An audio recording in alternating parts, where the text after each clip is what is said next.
Your Steve Jones Show podcast is loading now. The Steve Jones Show podcast is sponsored by Purdy Insurance. Visit Purdy Insurance on Market Street in Sunbury or visit online at purdyinsurance.com.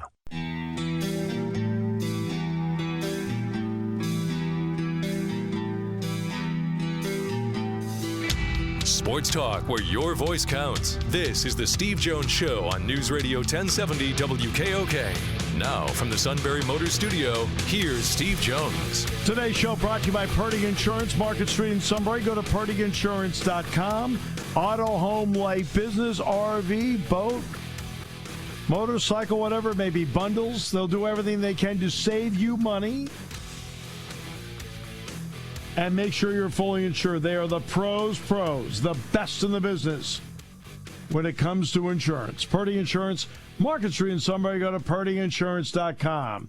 Sunbury Motors Studio on this Monday. Sunbury Motors, 4th Street in Sunbury. Sunbury Motors Kia, routes 11 and 15, Hummels Wharf, online at sunburymotors.com. Time now for our play-by-play call of the day. Giancarlo Stanton with a clutch. No. Oh, sorry. Bryce Harper with a clutch hit. Suarez delivers. Swing and a drive. Left field. It's deep. It's going. Yes! And it is gone! Yes! It is bedlam at the bank as Bryce Harper has put the Phillies on top. He's one win, and in this case, one swing perhaps from the World Series. Couldn't pitch. Harper hits one in the air. Left center field. Back it goes. Harper, the swing of his life. Scott Fransky with his usual brilliance. The guy screaming yes was Larry Anderson. Thought it added a lot. Just kidding. And Joe Davis on Fox with a quieter John Smoltz.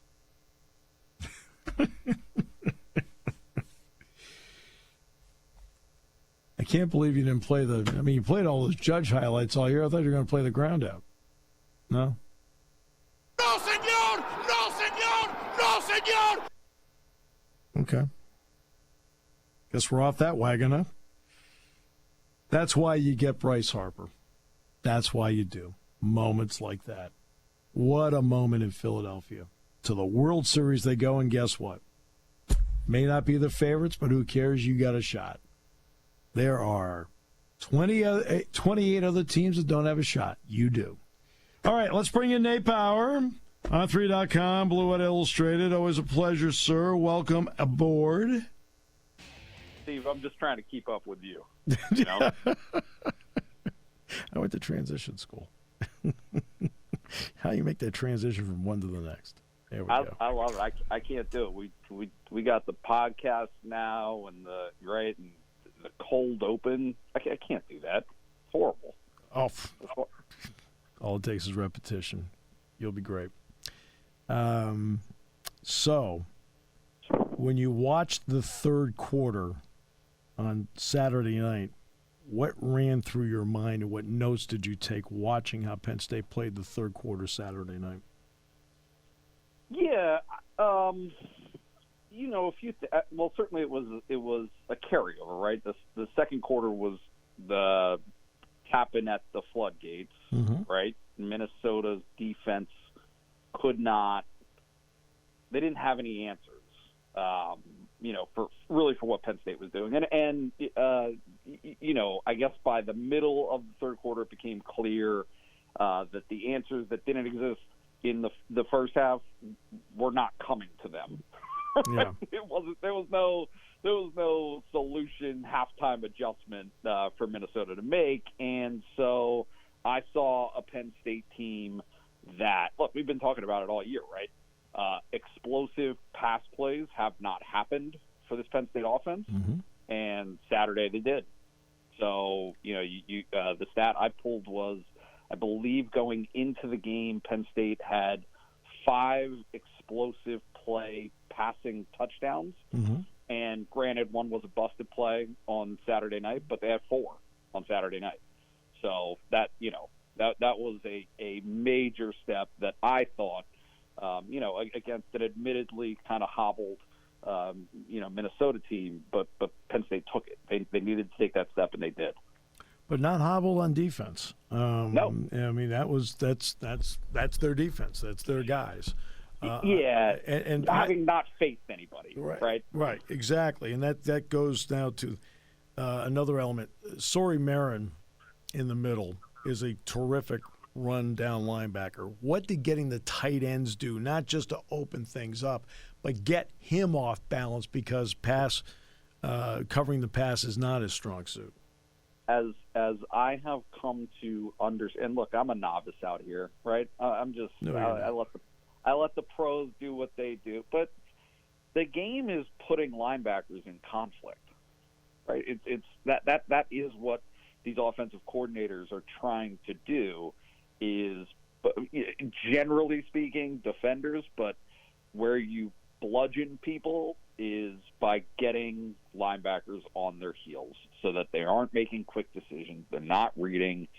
They're not just filling gaps and making plays. And so, Penn State, went to the to the tight ends often and found the middle of the field. It was, it's kind of tough because you'll listen to James Franklin and he says afterward, he insists, and I believe him when he says this, that it wasn't as though it was a massive point of emphasis saying, whatever Minnesota does, we're going to pound this square peg into a round hole regardless. Right. It wasn't that. It was what Minnesota wasn't able to do.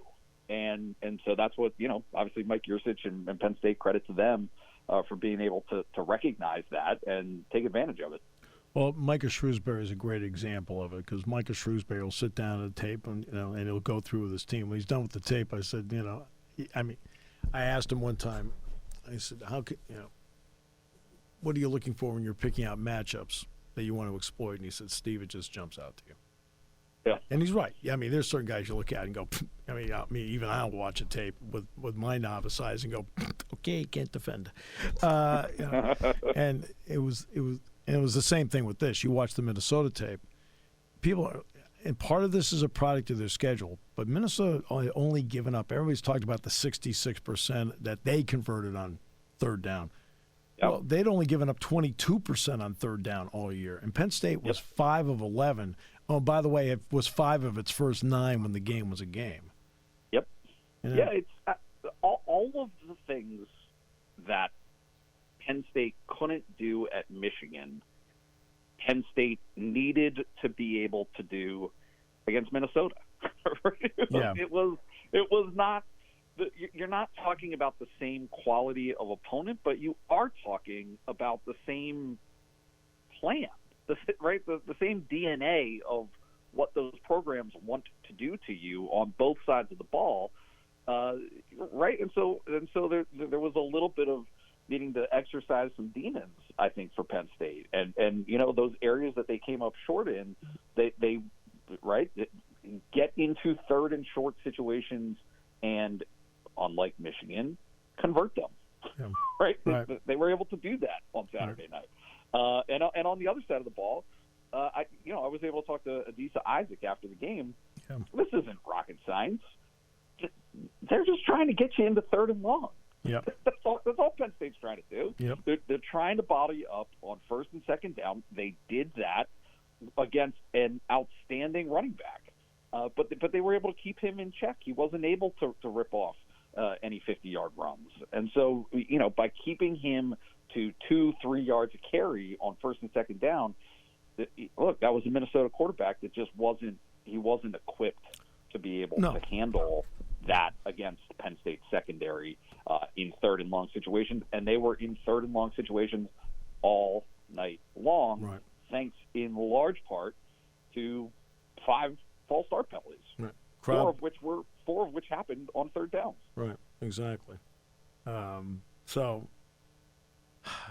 one of the other elements that's important in this, and this is difficult to do, very difficult, especially in today's culture, because you live it, and that is you have to somehow channel out any outside noise, because the one thing you don't want to do in any situation is overreact and panic.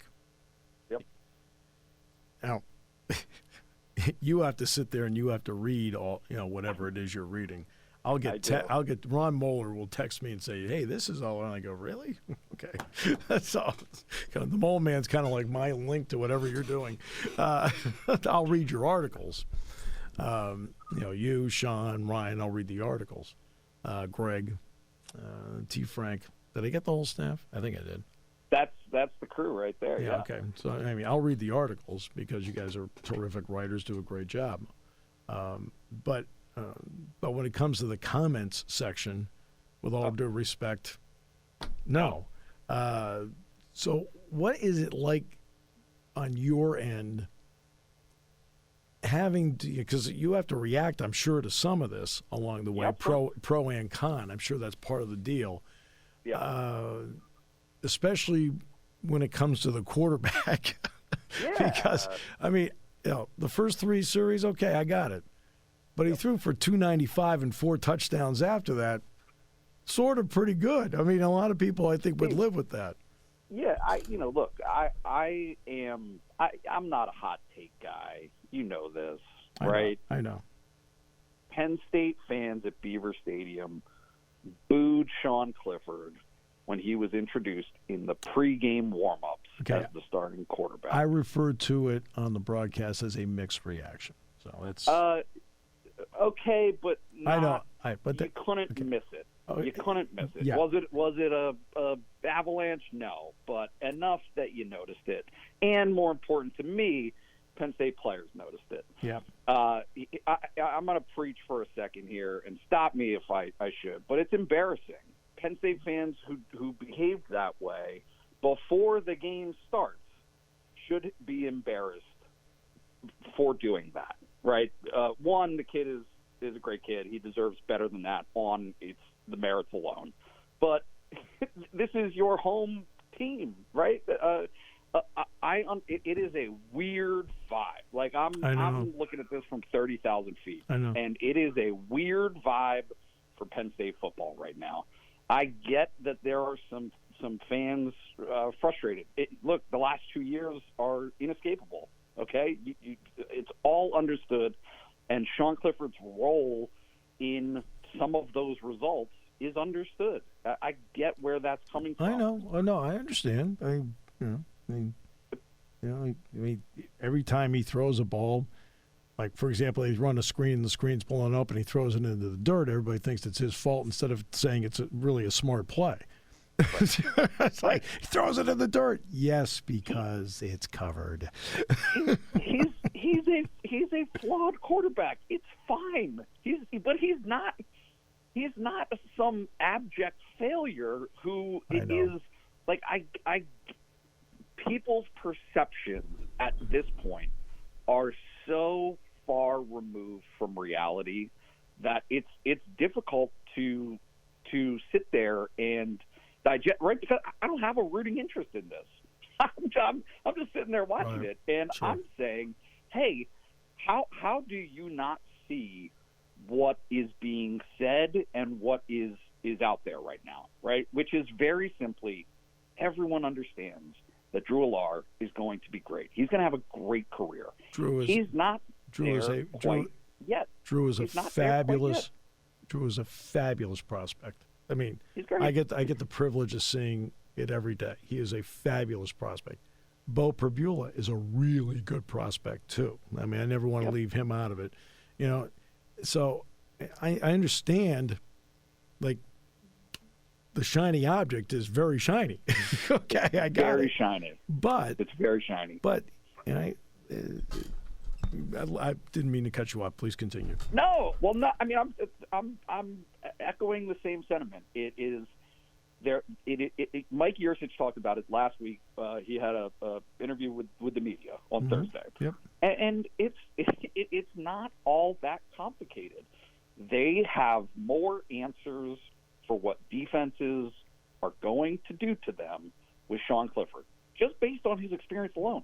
And you might be able to recognize, I can recognize it, everyone can recognize, that physically Drew Allar has more physical talent. It's right, that's not up for debate. He's got a bigger arm. The way he passes the ball, all of those things, it's fine. It will be great for him in the future. And that future is coming very, very soon. Mm-hmm. But right now, today, Penn State is making an informed choice as a coaching staff as to who they believe gives them the best opportunity to win right now. And guess what? Saturday night, they won to improve to 6-1. Again, I understand the frustration of losing to Michigan. It's fine.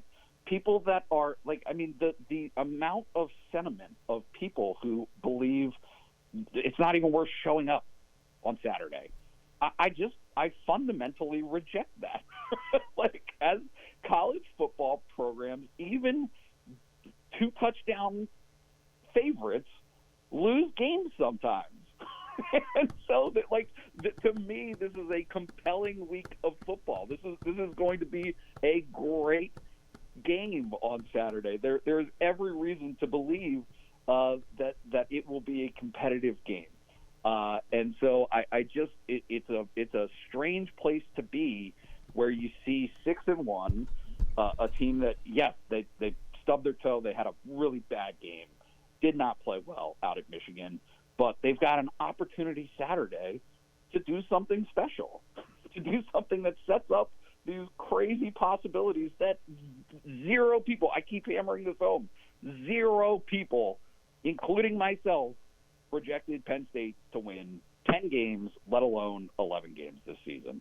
If they lose or win on Saturday, they still have every chance in the world as a football program to have an excellent season by Penn State standards, right? And so we're gonna see what happens. But it's just very it's very confounding seeing that frustration and disgruntledness kind of bubbling over.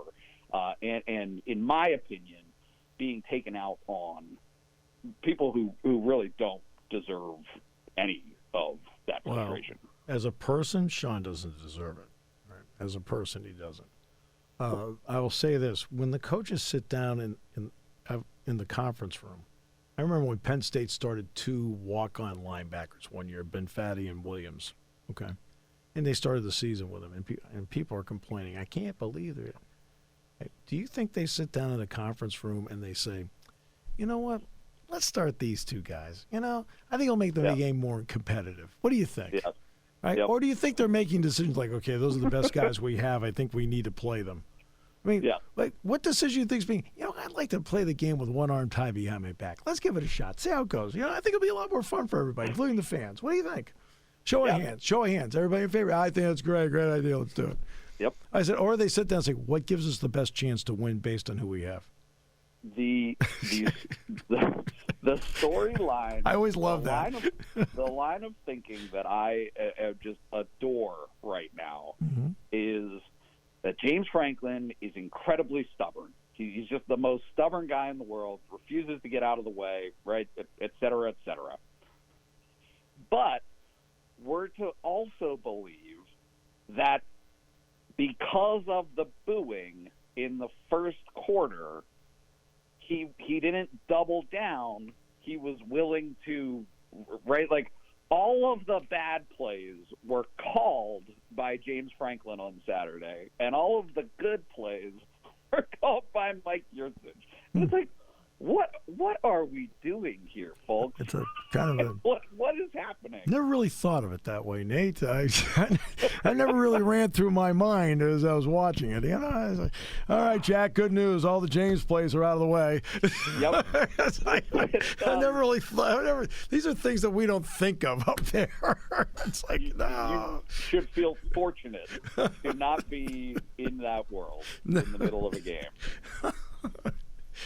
What do you think? So in other words, the same coach that said, you know what, I think Nicholas Singleton's the best option to start at tailback as a freshman. The same coach who said, yeah, Manning, you're right. Let's go with Abdul Carter at linebacker this week as a freshman. That stubborn coach? Yep. Okay, I just want to make sure we get the same stubborn coach here. It's just some of it just defies. I think it would be more entertaining if we start these guys. Let's do that. What do you think? I think it would just be a lot more fun. I think it would be more exciting for the fans. Closer game. What do you think? There are very front and center things that you can identify and point out, and the data backs it up, reasons to be critical of James Franklin, right? It's there. You can have that conversation and say he hasn't been able in the past couple of years to get the program over the top.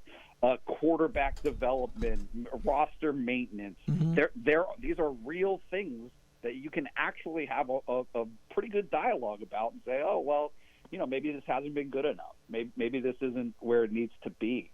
But some of this other, it's just like fabricating reasons to be upset when there's actual things that you could criticize and have a pretty good point about. And believe it's frustrating. me, and these are things that he goes over in his own mind over and over again, because he's always talking to me about best practices. Got to be better here. Got to be better. He talks to me about this all the time. So sometimes guys in that spot, sometimes like their biggest critic is them. Of course. Right? Because he's trying to be the best he can be, and he's always trying to figure out, how can I be better? How can we be better? Right? That's his job all the time. He's always trying to, I'm perfect, everybody else no. Right? No, that's not how he goes about it. He's very, but maybe because people don't get a chance to talk to him like that. Like, he's always looking, okay, all the time, what's best practice on everything, including maybe how he approaches things or something, or something he needed to change, whatever. I mean, he's always looking at himself. People don't realize that. Always. Always. Because that's the kind of guy and leader he is. Huh?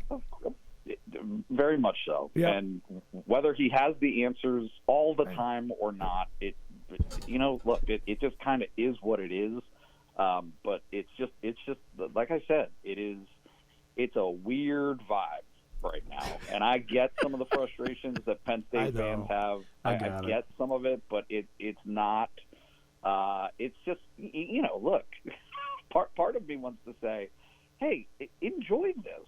Yeah. Enjoy it. 6-1 is like, it's pretty good by Penn State standards. Yeah. You've been doing this for a long time, and there have been plenty of Penn State seasons, especially within the past 20 years, where they aren't 6-1.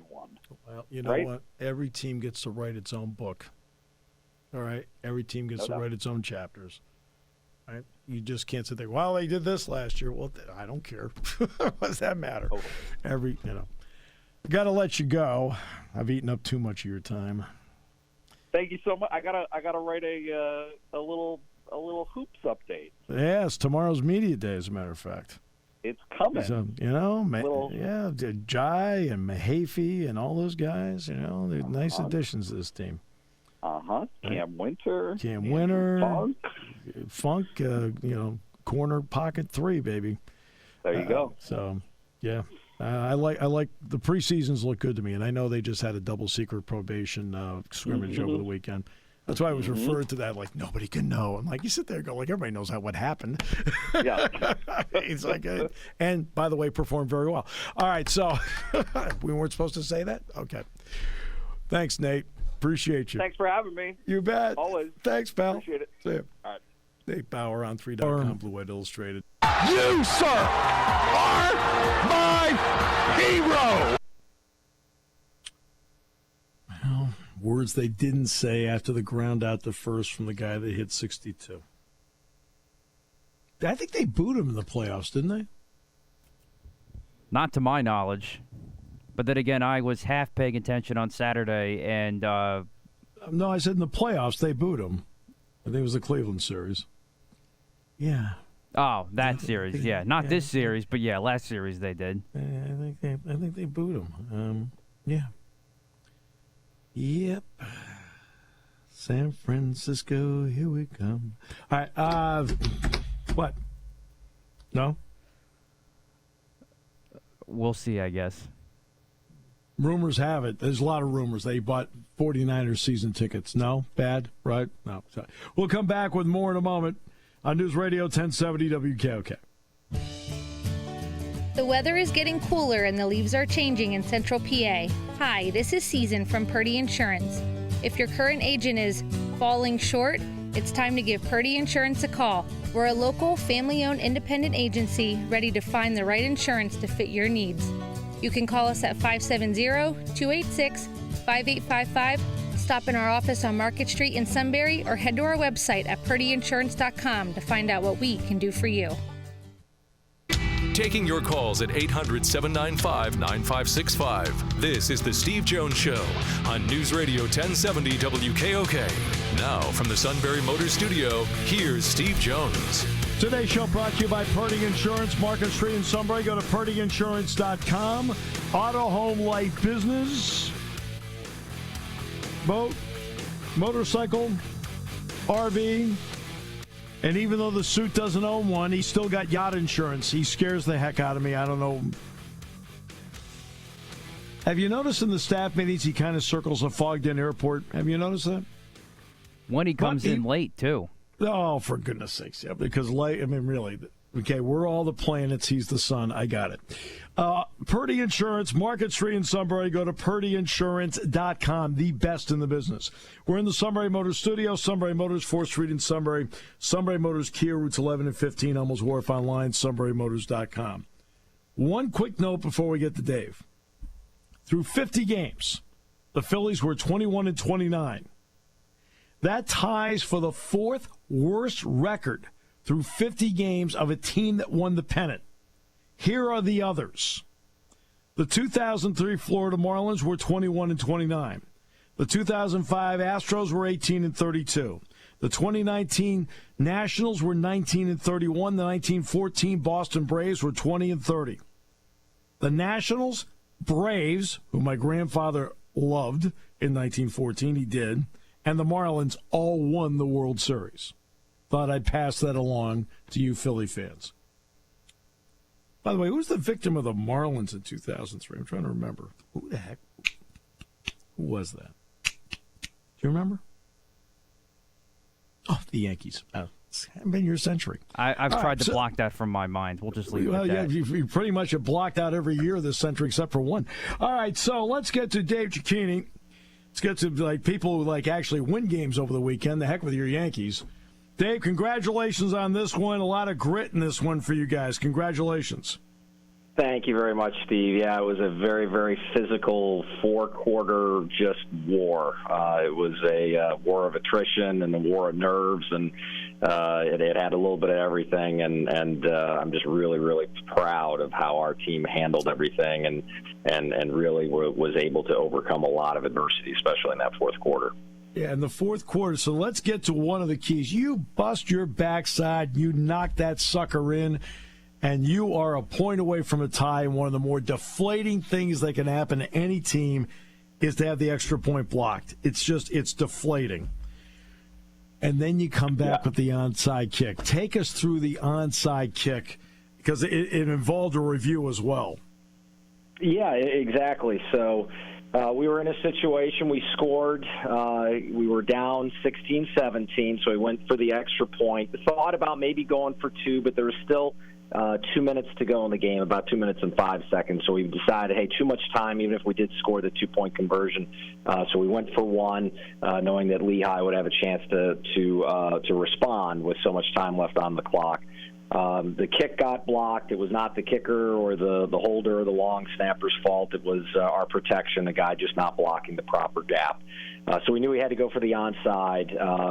Ryan Schatzel, our sophomore kicker, really has done an incredible job of just practicing these onsides and trying to get the right hop at the right time, and we practice it each and every week. And so our obvious onsides unit goes out, and it is a textbook execution and perfectly timed, where Robinson, our cornerback, who's one of our faster guys on the team, hits perfectly timed as the ball leaves the kicker's foot. He's crossing the line of scrimmage, and that ball, of course, is live only until it goes 10 yards. And exactly when it got to 10 yards and was about a foot away from landing into the arms of the Lehigh player, he's able to reach out a hand and deflect it away from the Lehigh player, and then it bounces around, and he's able to fall on it. So not only did he get the deflection, but Robinson recovered the ball as well. So it was a very, very close. They had to review it to make sure that we didn't touch the ball before it went for 10 yards, but it was just a textbook execution of an onside kick. But now there's got to be a payoff to it. And so, what kind of job did your offense do to make sure you got in position, because you were this close to actually knocking it in for 6 anyway? No. So we get the ball back, and we've got great field position. We've got to go about 48 yards for a touchdown, but we also want to burn some clock as well. First, we've got to make sure we can get into field goal position. And Nick Septenfelter, who had been kind of battered and beaten, like I said, it was a very physical game. He'd taken a couple of tremendous hits, but 2 key plays were really great job by him. One was a design quarterback draw.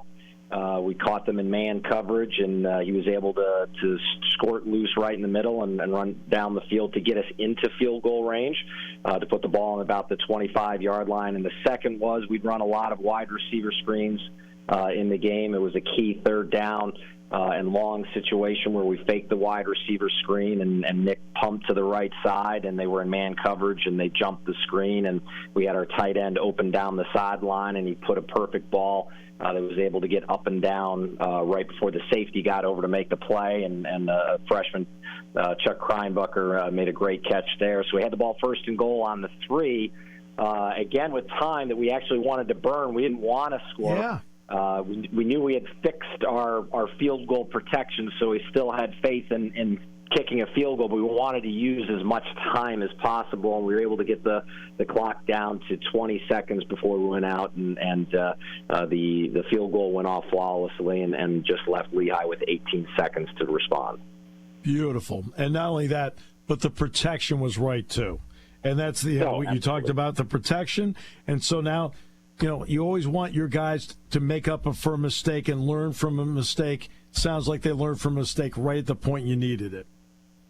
Yeah, absolutely. And the other thing that I think was really key, the reason we were able to win that game with a field goal was as the kick got blocked, and you see this happen, shooting in high school, and I don't think a week goes by without seeing somebody screw up what happens when a kick gets blocked. Well, in college football, when you block an extra point and it's behind the line of scrimmage, the opposing team can pick it up and run for a 2-point conversion. And we had to cover that block kick. And fortunately, our freshman kicker and our wing was able to track down and tackle the Lehigh player before, right about when he got to midfield. And had we not done that, we would have allowed him to return it for 2. That field goal that we kicked would have just sent it to overtime. It wouldn't have been the difference in the game. Yeah, no question. That's another part you always have to remember. In that locker room, what was it like in the locker room? Because after all the hard work, they got success. Yeah, it was pretty phenomenal. It was so great for our players to be rewarded. We played so hard and had so many tough, close contests where we kept getting better, but we couldn't make the critical play at the right time, and we'd lost, an overtime thriller by missing an extra point at the beginning of the season against Towson. So there was just this kind of hallelujah moment that, not only did we, make the play at the right time, but we came back from adversity. It looked like we were losing the game again, but we just didn't quit. Our kids kept fighting, and we got another opportunity, and we earned it, and we did it by just not giving up. Not giving into the moment that it's so easy to fall into that trap about here we go again. This is where we choke. This is where we don't make the play that we need, the critical play, and we were able to come through, and it happened a couple of times in the game. Even at the very end when Lehigh had a last gasp, play in the game, we were able to stop Lehigh and get them out of bounds with not enough time. The clock showed 0, and just every unit, our offense, our defense, and our special teams stepped up huge, in the last 2 minutes of that football game to make up for mistakes, and it was great to see. And against a rival, no less, in Lehigh, there's a lot between the two. But now you got to come home, which is great. You're going to be home at Christie. You got Colgate coming in this week. Your thoughts on that one? Yeah, well, first of all, it's kind of weird to be home. We've played 7 football games. We've been 5 times on the road. So it seems a little foreign to be back at home. But 3 of our last 4 are at home. And so we're excited about that. Colgate is a tough football team. We've had a great competitions. Our last 2 games with them have been really, really thrilling football games. I expect them to come in and be very, very tough. They've got a great rushing attack, a quarterback that typically runs for more yards in a game than he throws for in a game. So it's going to be another very physical contest against a team that plays good defense, ball control, offense. And hopefully our players can have another great week of practice. We came out of the Lehigh game as physical as it was. We came out fairly healthy, which was great to see. So we've got some momentum, and if our guys can continue to practice with the level of concentration and effort and enthusiasm that they did last week prepping for Lehigh, hopefully we can pull out a victory here on Saturday back at home. Great things start with 1. You got 1. Now you go and make it 2. Congratulations, Dave, on the win to you and your team. Thank you for your time today. Congrats. All right, no problem, Steve. Great talking with you. Yeah, and it really great for Dave and the entire group. Great win for them. All right, we'll take a break. Is it true that Boone gave Judge the bunt sign? No, I'm just kidding. Didn't they boo him in the game? I'm just asking. Not giving Judge the bunt sign was probably the one thing that he did right this entire postseason. He speaks highly of you. No good! No good! No good!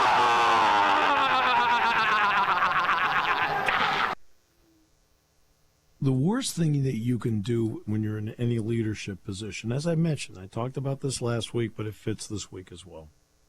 Okay? And that is, you don't panic.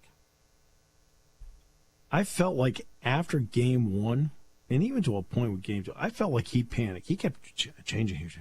He's making all these changes, like moving guys around. Like, oh, what are we doing here? I mean, honest to goodness, he acted like a guy that did not know what to do. He had to take your guy Nestor out yesterday, who evidently was hurt. Something about unimpressive x-rays. Don't know what that means. No, I'm just kidding. So they take him out. Like, he made pitching moves early in the game. Like, what are you doing?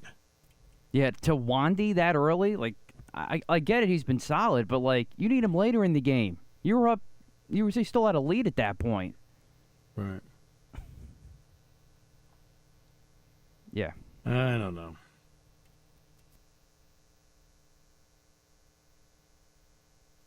I don't know.